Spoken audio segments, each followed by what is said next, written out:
Panginoong Jesus, dumadaing ako sa iyo para sa tulong. Lumalapit ako ngayon na dala sa aking puso ang lahat ng mga nagdurusa sa kanilang mga higaan ng sakit, mga nakaratay sa mga ospital, na humaharap sa mga karamdaman na nagnanakaw ng kapayapaan at umuubos ng lakas. Ama, alam mo ang bawat pangalan, bawat kwento, bawat luhang pumatak sa mga malulungkot na madaling. Kapag ang katawan ay sumisigaw sa sakit at ang kaluluwa ay humihingi ng ginhawa. Panginoon, nakikita mo ang mga nakikipaglaban sa mga sakit na hindi kayang talunin ng medisina, ang mga may katawang mahina, ngunit ang mga espiritu ay naghahanap pa rin ng pag-asa. Alam ko, Diyos ko, na walang imposible sa iyo, na ang iyong kapangyarihan ay walang hangganan at ang iyong kalooban ay laging perpekto. Kaya naman lumalapit ako upang ipanalangin ang buhay ng iyong mga anak na labis na nangangailangan ng hipo mula sa langit, ng salita ng kaaliwan, ng himala na ikaw lamang ang makakagawa. Panginoon, iunat mo ang iyong makapangyarihang kamay sa bawat higaan, sa bawat kwarto ng ospital, sa bawat pusong nahahapis na humihingi ng kagalingan at kalayaan. Amang nasa langit, kinikilala ko na ang pagdurusa ay bumisita sa maraming tahanan na nagdadala ng hapis, takot at kawalan ng pag-asa. Napakarami ang naroon sa mga malamig na higaan na iyon na nakikita ang pagguho ng kanilang mga pangarap, ang pagkasira ng kanilang mga plano, ang pagnakaw ng kanilang kagalakan araw-araw dahil sa malupit na sakit na nagpipilit manatili. Panginoon, napakaraming pagdurusa ang sumasalubong sa mga taong ito na sumusubok wasakin ang pananampalataya, patayin ang pag-asa, at alisin ang dahilan parang ngumiti. Ngunit alam ko, Diyos ko, na ikaw ay mas dakila kaysa sa anumang sakit, mas dakila kaysa sa anumang pagsusuri ng doktor, mas dakila kaysa sa anumang sitwasyong imposible sa paningin ng tao. Ikaw ang Diyos na hindi nagbago, ang parehong Diyos na gumawa ng mga himala sa nakaraan, na nagpagaling ng mga kitongin, nagbigay ng paningin sa mga bulag, nagpalakad sa mga lumpo, at bumuhay pa ng mga patay. Ang parehong kapangyarihang iyon ay magagamit ngayon sa mismong sandaling ito upang baguhin ang kasaysayan ng bawat may sakit na tumatawag sa iyong pangalan. Panginoon, nawa ang iyong kaluwalhatian ay mahayag sa mga ospital, na ang iyong kapangyarihan ay pumutol sa bawat tanikala ng karamdaman at magdala ng bagong buhay kung saan may kamatayan at kawalan ng pag-asa. Diyos ng buong kaaliwan, namamagitan ako para sa mga tulad ng bangkang tinatangay sa gitna ng dagat na hinahampas sa magkabilang panig ng marahas na alo ng sakit, kawalan ng katiyakan at pagdurusa. Panginoon, ilan ang may mga matang gusto na lamang umiyak. Ang puso sa loob ng dibdib ay nahahapis. Nakikita ang lahat ng kanilang pinangarap at plinano na nasisira sa harap ng isang sakit na hindi naman nila piniling magkaroon. Ama, alam mo ang sakit ng bawat isa. Nakikita mo ang mga luhang bumabasa sa mga unan sa gabi. Naririnig mo ang mga daing na hindi maipahayag na umaakyat sa iyong trono. Ngunit ngayon, Panginoon, dumating ako upang dalhin ang mensahe ng isa na nagmamahal sa bawat anak mong ito ng pag-ibig na walang hanggan at walang pasubali. Si Jesus Kristo, ang anak ng buhay na Diyos, ang isa na namatay at muling nabuhay, ang isa na dumaig sa kamatayan at impyerno, ang isa na may lahat ng kapangyarihan sa langit at sa lupa. Ang Jesus na ito ay nais humipo, magpagaling at magpanumbalik sa bawat buhay na wasak dahil sa sakit.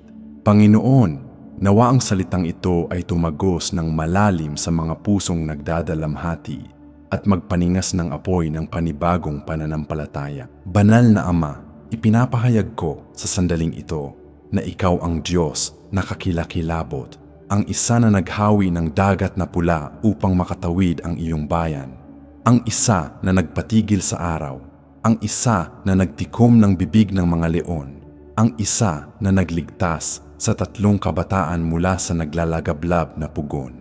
Ikaw ang parehong Diyos na gumawa ng mga tanda at himala sa paglipas ng mga siglo, at ang iyong kamay ay hindi umiksi upang hindi makapagligtas, ni ang iyong tainga ay hindi nabingi upang hindi makarinig. Panginoon, kung paanong pinatawid mo ang bayan ng Israel sa dagat sa tuyong lupa habang ang tubig ay tumataas na parang pader sa magkabilang panig, dumadaing ako na gumawa ka ng daan kung saan tila walang lagusan para sa mga may sakit na ito. Gumawa ka ng daan sa sakit.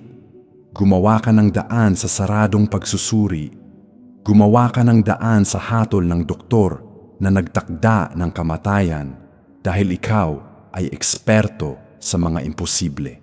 Panginoon, nawa ang iyong kapangyarihan ay mahayag sa sobrenatural na paraan na sumisira sa bawat luhika ng tao, humahamon sa bawat agham, nagpapakita sa mundo na mayroon pa ring buhay na Diyos na gumagawa ng mga himala ngayon. Ama, ako ay naniniwala at nagtitiwala na walang masyadong mahirap para sa iyo.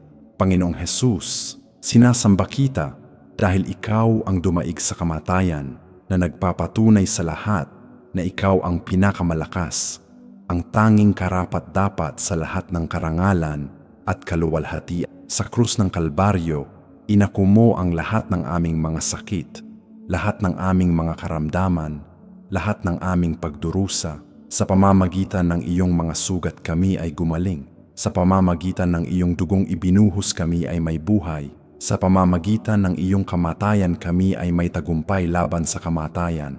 Jesus, ang parehong tagumpay na iyong nakamit, mahigit 2,000 taon na, ang nakalilipas ay magagamit ngayon para sa bawat tao na nakikipaglaban sa sakit.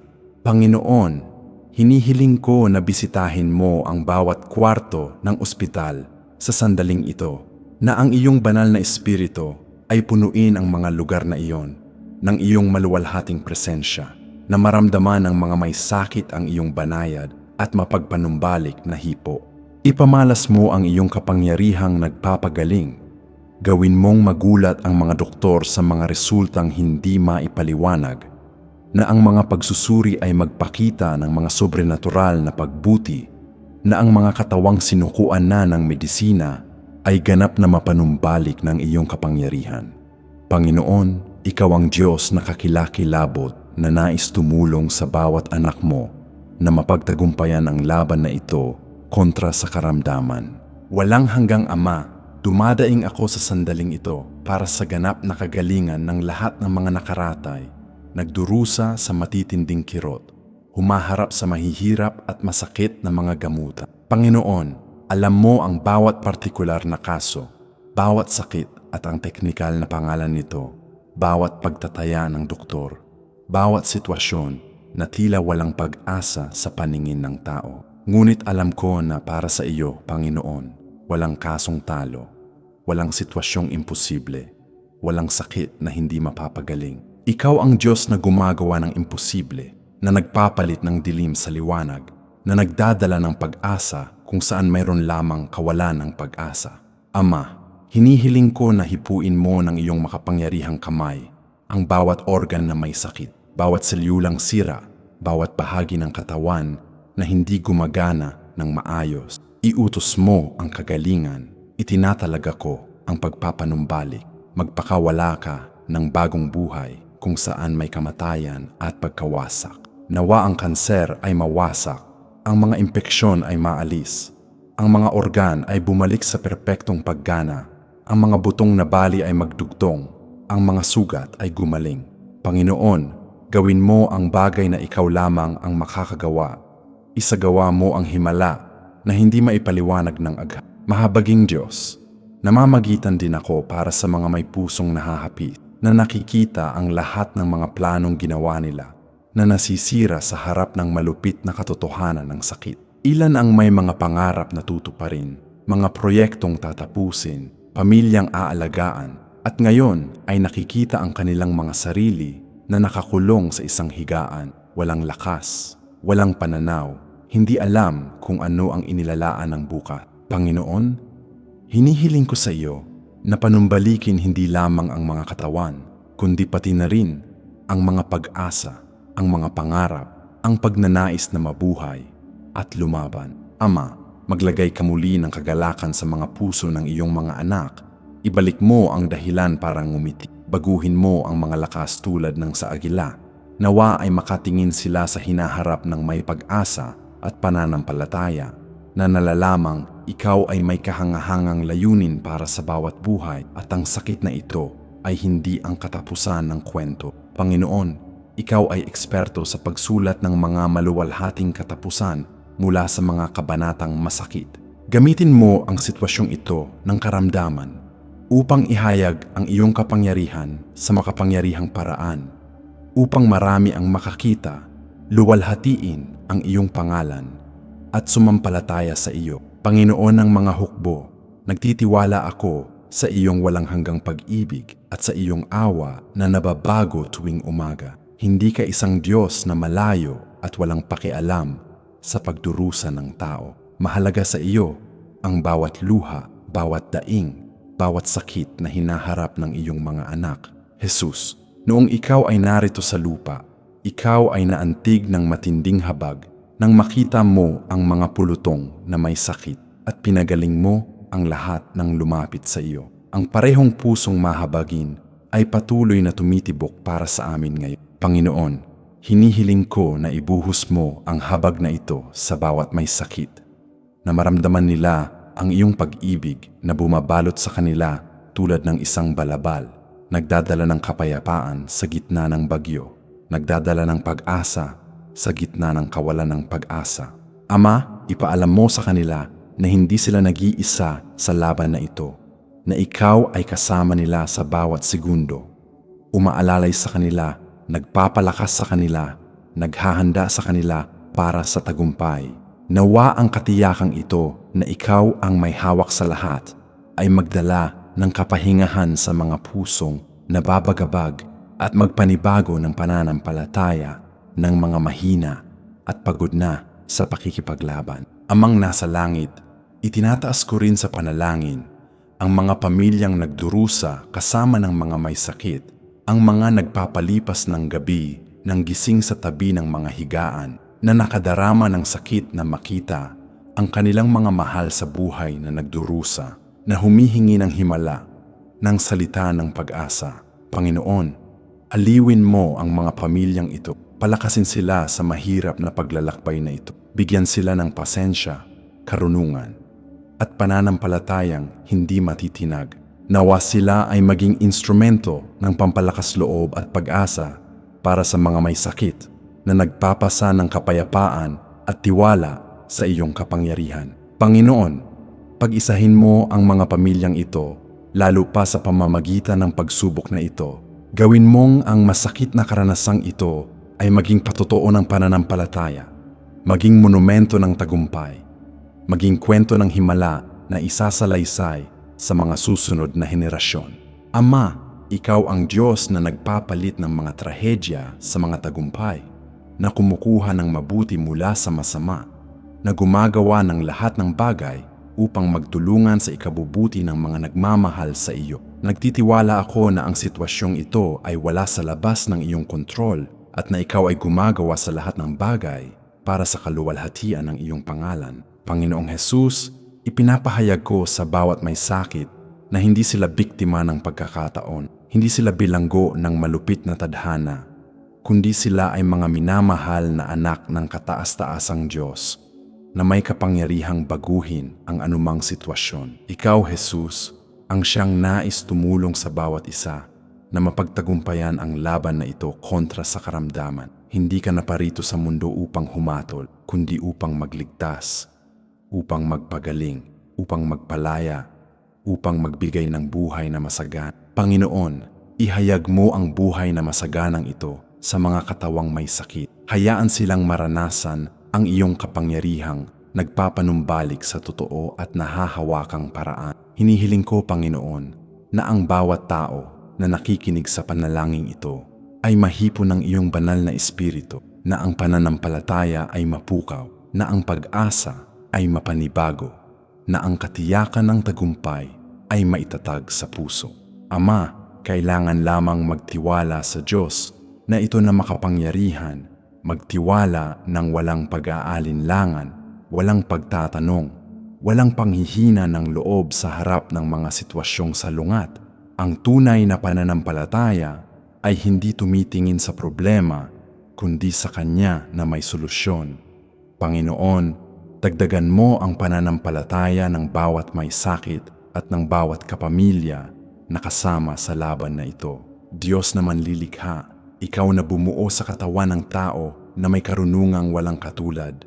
Alam mo ang bawat organ, bawat tissue, bawat selula, bawat tungkulin na dapat gampanan ng perpekto. Panginoon, Ikaw ang dakilang manggagamot, ang isa na kayang itama ang anumang hindi paggana, ayusin ang anumang sira, pagalingin ang anumang sakit. Hinihiling ko na ipadala mo ang iyong banal na espiritu sa mga doktor, nurse, at buong pangkat pangkalusugan na nag-aalaga sa mga may sakit na ito. Bigyan mo sila ng sobrenatural na karunungan, pangunawa para sa mga tamang pagsusuri, kakayahan para sa mga kinakailangang pamamaraan, habag sa pagtrato sa bawat pasyente. Panginoon, nawa ang mga profesional na ito ay maging instrumento sa iyong mga kamay upang magdala ng kagalingan at ginhawa. Ngunit higit sa lahat, Ama, nawa ang kagalingan ay magmula sa iyo, na ang himala ay maging napakalinaw na kikilalanin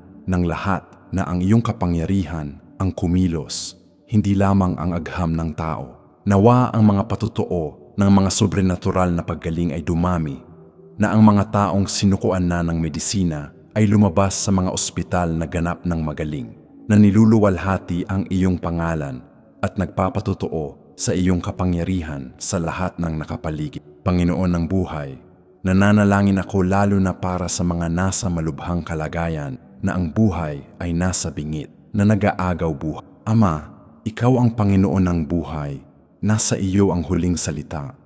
Kaya mong paatrasin ang kamatayan at manaig ang dumadaing ako para sa himala ng pagkabuhay na mag-uli, para sa kapangyarihang bumuhay kay Jesus mula sa mga patay, na ang parehong kapangyarihang iyon ay magbigay buhay sa mga katawang nasa bingit ng kamatayan. Panginoon, iutos mo na bumalik ang buhay, na ang mga mahahalagang tungkulin ay mapanumbalik, na ang mga organ ay bumalik sa paggana, na ang puso ay magpatuloy sa pagtibok, na ang mga baga ay magpatuloy sa paghinga. Ama, hindi pa oras para lumisan ang ilan. Mayroon pang layunin na dapat tuparin sa lupa. Mayroon pang mga patutuo na dapat ibigay. Mayroon pang buhay na dapat ipamuhay para sa iyong kaluwalhatian. Panginoon, pahabain mo ang oras ng buhay.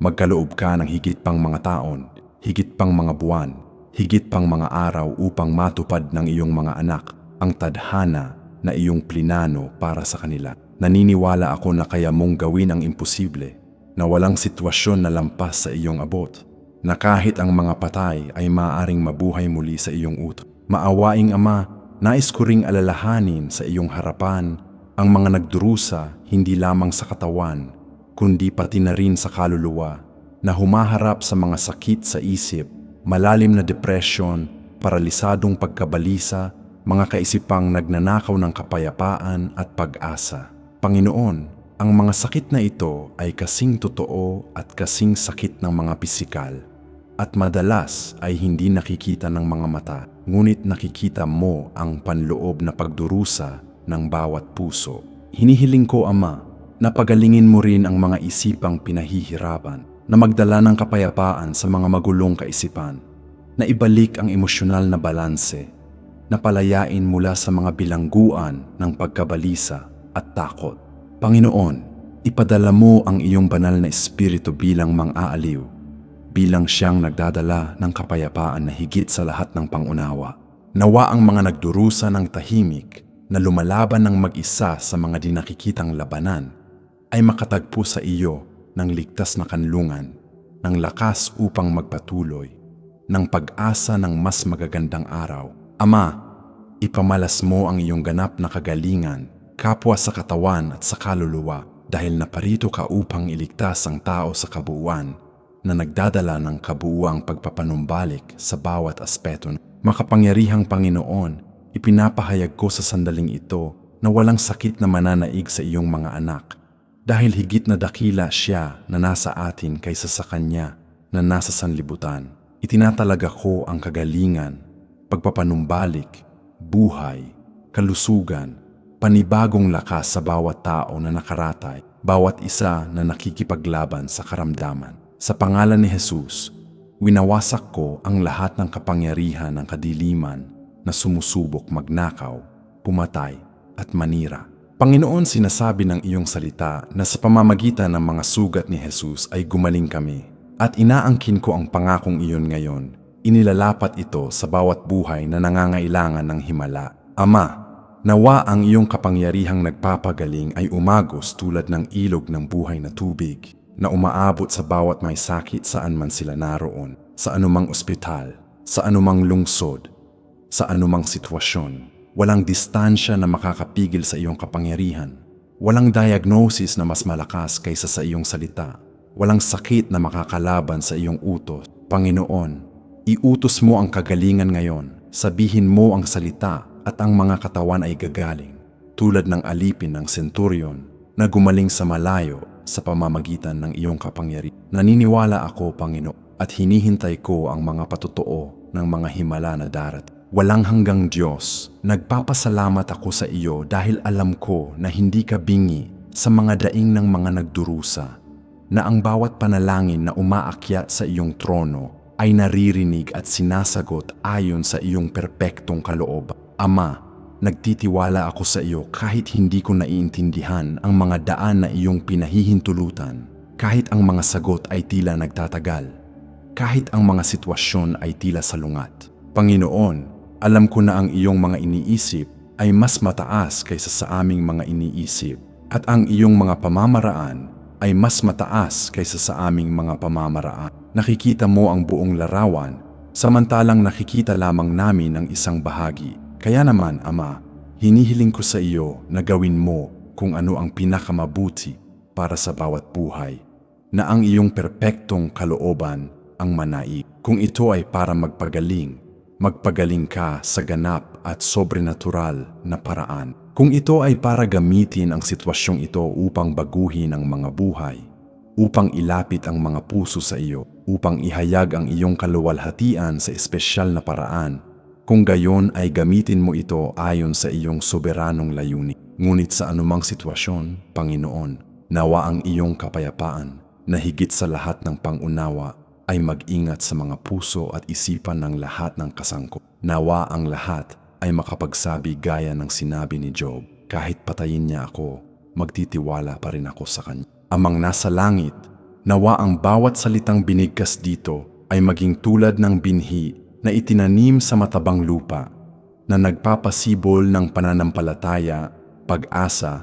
at pananabik sa mga himala. Nawa ang iyong banal na espiritu ay kunin ang mga salitang ito at dalhin sa puso ng bawat may sakit, ng bawat kapamilya, ng bawat tao na nangangailangan ng hipo mula sa langit. Panginoon, nawa ang panalangin ito ay hindi lamang mga salitang walang laman, kundi maging makapangyarihang instrumento sa iyong mga kamay upang baguhin ang mga sitwasyon, baguhin ang mga kasaysayan, iligtas ang mga buhay. Idinadalangin ko, Ama, na habang ang mga salitang ito ay binibigkas, ang iyong kapangyarihan ay kumikilos na sa mga ospital, sa mga higaan, sa mga katawang may sakit.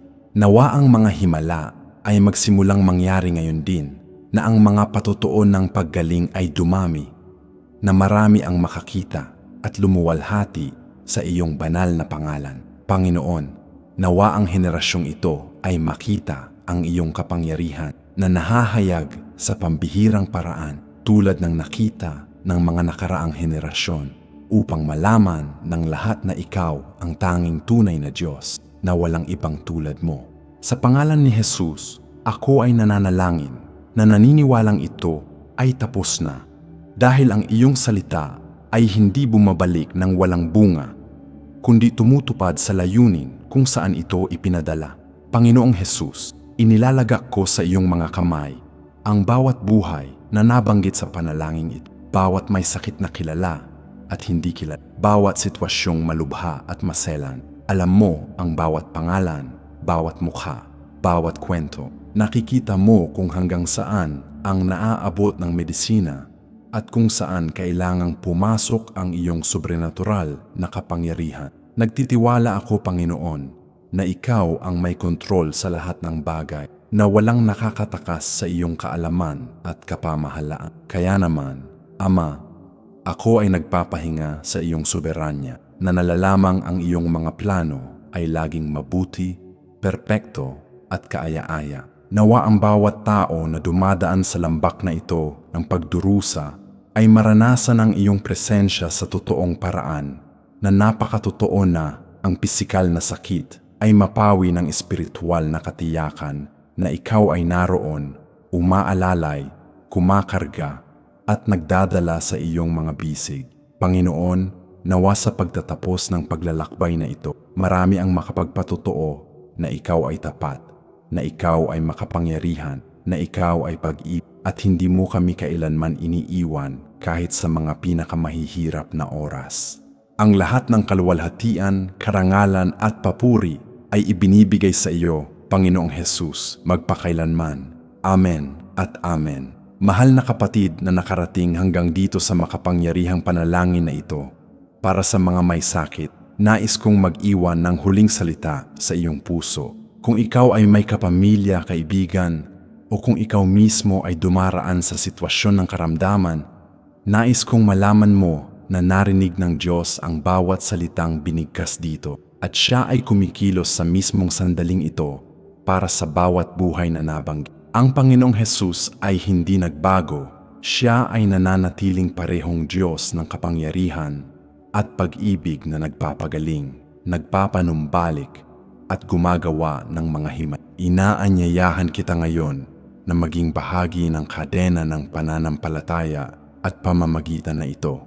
Kung ang panalangin ito ay umantig sa iyong puso, kung naramdaman mo ang presensya ng banal na espiritu na nangungusap sa iyong buhay, pindutin ang like sa ibaba dahil ang simpleng kilos na ito ay isang paraan ng pagsang-ayon sa panalangin at upang ang video ay maihatid sa mas marami pang nangangailangan. Ibahagi ang video na ito sa ibang tao na nangangailangan din ng himala ng paggaling, sa mga kaibigan at kapamilya na nasa ospital o humaharap sa mga sakit. Hayaan na ang mensaheng ito ng pananampalataya at pag-asa ay umabot sa pinakamaraming tao hanggat maaari. At huwag kalimutang manatili dito sa aming channel sa pamamagitan ng pagsali at pag-activate ng kampana ng abiso, dahil patuloy kaming magdadala ng mga makapangyarihang panalangin, malalim na pag-aaral sa Biblia at mga salitang nagpapatibay sa iyong pananampalataya at nagpapalakas sa iyong paglalakad kasama si Kristo. Ngayon ay may nais akong hilingin na napaka-espesyal para sa iyo. Isulat sa mga komento ang pangalan ng tao na nais mong ipanalangin namin, o ilagay ang iyong sariling pangalan kung ikaw ang nangangailangan ng kagalingan. Tayo ay lilikha dito ng isang makapangyarihang ugnayan ng pamamagitan kung saan ang bawat pangalang isinulat ay aalalahanin sa harap ng trono ng Diyos. At kung ang Diyos ay gumawa na ng himala ng paggaling sa iyong buhay o sa buhay ng isang taong kilala mo, sabihin sa amin ang patotoong iyon sa mga komento dahil kailangan naming marinig ang mga kababalaghan na ginawa ng Panginoon. Ito ay nagpapalakas ng pananampalataya nating lahat at lumuluwalhati sa pangalan ng ating Diyos. Tandaan, walang sakit na mas malaki kaysa sa kapangyarihan ng Diyos. Walang diagnosis na mas malakas kaysa sa mga pangako ng salita.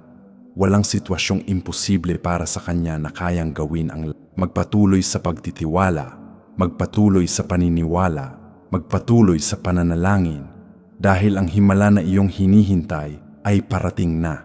Pagpalain ka ng Diyos ng lubos at nawa ang kagalingan ng Panginoon ay umabot sa bawat buhay na nangangailangan sa araw na ito. Manatili sa kapayapaan at hanggang sa susunod na panalangin. Amen.